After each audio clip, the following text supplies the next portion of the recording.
안녕하세요. 시냇가 책방입니다. 저는 책방지기 한 걸음씩입니다. 오늘은 지난 시간에 이어 헨리 오웬의 상처 입은 치유자 중에서 2장을 정리해드리고 몇몇 구절을 읽어드리도록 하겠습니다. 2장, 뿌리 없는 세대를 위한 사역, 도망자의 눈을 바라보며. 우리는 우리의 잔혹한 처사들을 피해 달아나는 이 시대 젊은이들의 눈을 들여다보아야 합니다. 그렇게 한다면 우리는 그들을 적에게 넘겨주지 않을 것이며 그들을 그들이 속한 사람들에게로 인도할 수 있을 것입니다. 그렇게 되었을 때 그들로 말미암아 우리는 우리 자신들의 두려움으로부터 해방될 것입니다. 이를 위해 내일의 세대가 오늘에는 어떤 모습으로 나타나는지 살펴보고 우리가 내일의 세대를 어떻게 인도해야 그들이 그들 세대 사람들을 구해낼 수 있는지 물어야 합니다. 우리는 젊은이들의 눈을 들여다보며 그들의 세계가 어떤 것인지 살펴볼 수 있는데 내일의 세대를 내향적 세대, 아버지 상실 세대, 그리고 강박적 세대라고 부를 수 있을 것입니다.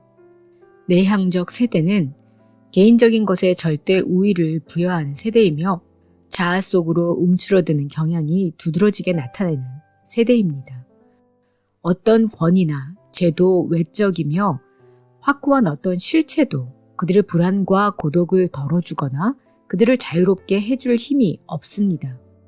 그들에게 남아있는 유일한 길은 내면으로 향하는 것입니다. 가장 개인적인 자아의 내면 깊숙한 곳에 있는 무언가의 의미, 자유, 그리고 연합의 신비에 대한 열쇠를 쥐고 있을지 모른다고 생각하는 것입니다. 제프리 하덴은 내향적 세대가 명상적인 삶을 복구시키거나 새로운 형태의 수도 생활을 시작하려고 한다고 결코 생각하지 않았습니다. 그의 자료에 따르면 이 내향성은 결국 개인주의가 될 수 있고 이 개인주의는 반권위주의적이고 반제도적일 뿐 아니라 자기 중심적이며 물질적 안락함 및 욕구와 욕망의 즉각적 만족에 아주 관심이 많습니다. 다가올 세대의 내향성은 고차원적인 위선이 될 수도 있고 보이지 않는 영역의 실체를 발견하여 새로운 세계를 창조하는 계기가 될 수도 있습니다.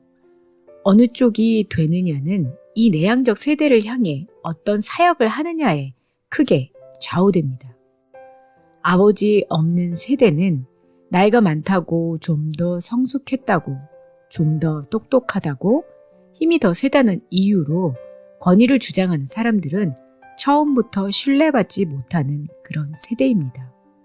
예전엔 많은 나의 아버지들 가운데 한 분이 나를 어떻게 여기는가가 바로 나였습니다.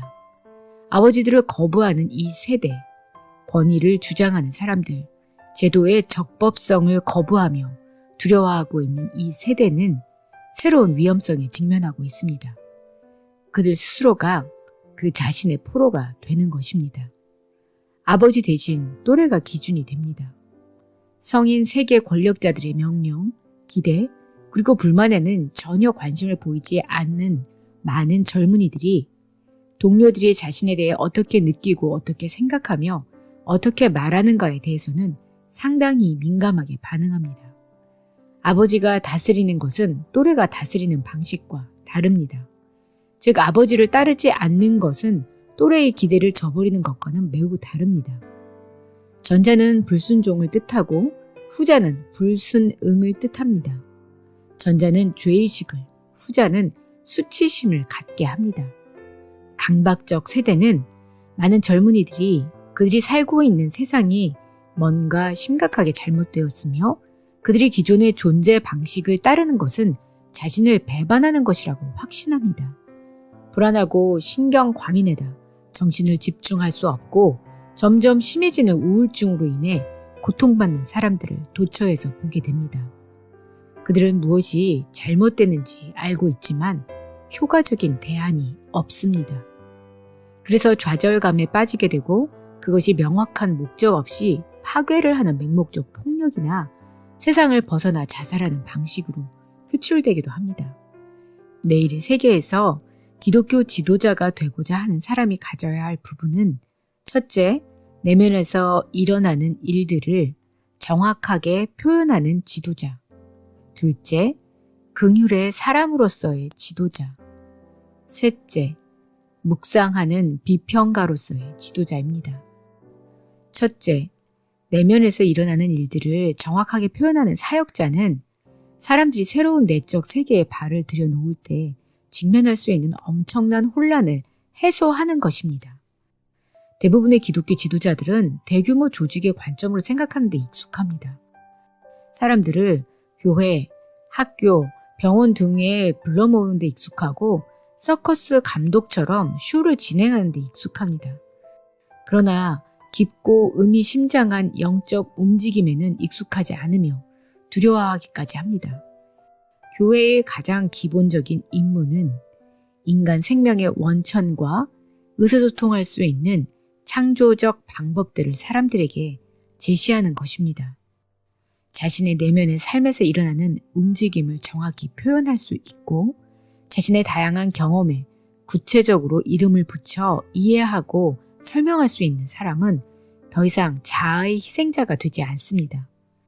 그는 성령님께서 들어오시는 것을 방해하는 장애물들을 천천히 그리고 꾸준히 제거할 수 있습니다. 가르침이란 옛 이야기를 계속 반복하는 것이 아니라 사람들이 자신을 발견하고 자신의 경험을 정확히 하며 하나님의 말씀이 확고하게 자리할 수 있는 공간을 발견할 수 있도록 통로를 만들어주는 것입니다. 둘째, 긍휼의 사람으로서의 사역자는 먼저 인간을 향한 하나님의 긍휼의 마음, 예수 그리스도를 통해 하나님이 보여주었던 바로 그 긍휼의 마음을 사람들이 신뢰하도록 만들 수 있어야 합니다. 긍휼히 여기는 사람은 사람들 한가운데 있으면서도 또 또래 집단에 순응하도록 하는 세력에 사로잡히지 않습니다. 우리가 존재의 한가운데에서 하나님은 하나님이시고 인간은 인간이라는 사실뿐 아니라 우리 이웃이 진정 우리의 동료라는 사실을 발견할 때 긍휼히 여기는 마음이 생깁니다. 긍휼에는 권위가 생기는데 그 긍휼이 내부 집단의 압력을 받아들이지 않고 언어와 국가, 부와 가난, 교육을 받은 자와 무지한 자 사이의 경계를 무너뜨리기 때문입니다. 또한 긍휼은 당파를 만드는 것에서 서로 이웃이 될 수 있는 넓은 세계로 이끌며 그 형제를 용서할 수 있도록 해줍니다. 미래의 사역자는 전문적인 훈련과 조직의 필요성을 날로 통감하지만 자기에게 있는 능력에 기반을 두는 복잡함에 얽매인 나머지 그의 전문성을 핑계대며 긍휼히 여기는 더 큰 임무를 등한시할 수 있습니다. 긍휼히 여기는 동반자의 눈을 갖지 못하여 거리를 두고 정밀하게 분석하는 눈으로 진단만 내릴 수도 있다는 것입니다. 사랑이 없이 주는 빵이 평화를 가져오기는커녕 전쟁을 초래할 수 있는 것처럼 긍휼이 없는 전문성은 용서와 하나님의 왕국을 진실되지 못한 것으로 만들 뿐입니다. 셋째, 묵상의 사람으로서의 사역자는 자신 안에서 성령의 음성을 들었고 긍휼로서 자신의 동료들을 재발견하게 된 기독교 사역자는 자신이 만나는 사람들, 자신이 맺는 관계들, 자신이 개입된 사건들을 다른 각도에서 바라볼 수 있습니다. 그는 일상생활의 베일 뒤에 감춰져 있는 새로운 세계의 윤곽을 보여줄 수 있을지도 모릅니다. 묵상하는 사람이 강박적 세대의 지도자가 될 수 있는 이유는 그가 즉각적인 욕구와 즉각적인 만족의 악순환을 극복할 수 있기 때문입니다. 그는 자신들의 충동적 욕구를 극복하려는 사람들에게 방향을 제시할 수 있고 그들의 변덕스런 에너지를 창조적인 방향으로 이끌 수 있습니다. 묵상하는 비평가는 조작된 세계의 환상적 가면을 벗어버리고 실제 상황이 어떤지 보여줄 수 있는 용기가 있습니다. 무엇보다도 그는 자신이 처한 상황 속에서 소망과 약속의 표징을 찾으려고 할 것입니다. 이런 미래의 지도자는 기도의 사람, 기도해야 하는 사람, 항상 기도해야 하는 사람입니다. 결국 기도의 사람이란 다른 사람에게서 메시아의 얼굴을 알아볼 수 있는 사람이며 숨겨진 것을 드러내고 구체적으로 잡지 못하던 것의 실체를 파악하게 해주는 사람입니다. 2장의 몇몇 구절을 읽어드리도록 하겠습니다. 2장 뿌리 없는 세대를 위한 사역. 자신의 경험을 정확하게 표현할 수 있는 사람만이 다른 사람들에게도 정확한 원천이 될 수 있기 때문입니다. 그러므로 기독교 지도자는 무엇보다도 먼저 자신의 신앙을 정확하게 표현함으로써 도움이 필요한 이들이 그것을 마음껏 쓸 수 있도록 해야 합니다. 이런 의미에서 기독교 지도자는 종들을 섬기는 종입니다. 그는 약속되었지만 위험이 도사리고 있는 땅에 먼저 들어가서 두려워하고 있는 다른 사람들에게 자신이 보고 듣고 만져본 것들을 먼저 말해주는 사람이기 때문입니다. 긍휼히 여기는 마음을 갖게 되었을 때 우리는 사랑에 대한 갈망 및 세상에 만연해 있는 잔인함이 자신의 충동 속에도 뿌리내리고 있음을 인식할 수 있습니다. 또한 긍휼히 여기는 마음을 통해 우리는 친구의 눈 속에서 용서를 바라는 자신을 발견할 수 있고 친구의 신랄한 얘기 속에서 증오심을 느끼는 자신을 발견할 수 있습니다. 살인을 저지른 사람들을 보면 우리도 그럴 수 있다는 것을 깨닫습니다. 자신의 생명을 바치는 사람들을 볼 때 자신도 똑같은 일을 할 수 있다는 것을 깨닫습니다. 긍휼히 여기는 사람에게는 인간에 속한 모든 것이 낯설지 않습니다.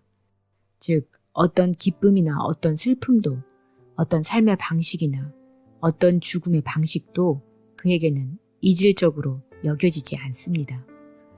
우리는 요구사항이 많은 세상에 적응하도록 하는 것만이 미래 기독교 지도자의 관심사가 되어서는 결코 안 된다는 것을 알게 됩니다.